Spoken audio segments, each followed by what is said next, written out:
Welcome to footballgameplan.com, where football makes sense. I'm Emory Hunt, the czar of the playbook, bring you an Alamo Bowl game preview between the Oklahoma State Cowboys and the Arizona Wildcats. Now let's start with Oklahoma State and their talented offensive playmaker. The big matchup that everyone wants to see is your All-American wide receiver Justin Blackmon versus the All-American cornerback Trevin Wade of Arizona. Now that's a matchup the Cowboys have to win throughout this game.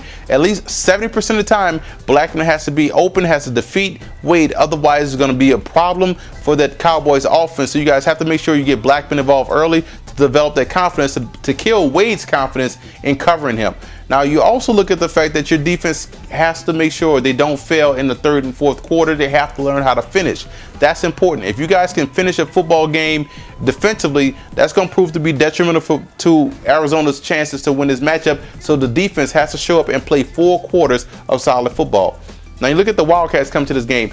Outside of their All-American wide receiver, Deron Craner, the other wide receivers have to step up and consistently make plays, guys. Craner can't do it by himself. You guys have to step up and take some of that pressure, take some of that coverage away from him, and therefore your offense is going to blossom.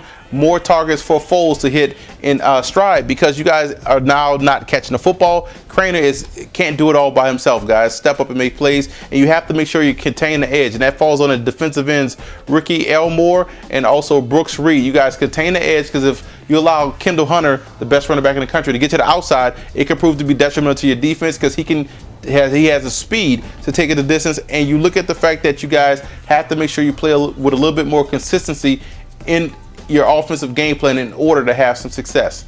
I'm going with Oklahoma State. Yes, if you take away Blackmon, there's plenty of other targets for the Cowboys to hit, and they show up to play each and every Saturday. Plus, their run game is explosive, and their quarterback right now is a guy that can make a lot of plays. Wheaton is a guy that can make a lot of plays downfield. So can Foles, but I like the way Wheaton plays the game. Look for the Cowboys to come in and play 4 quarters of solid defensive football for the first time in a while this season. For more college football game previews, visit footballgameplan.com/collegefootball or visit our YouTube channel at youtube.com/footballgameplan.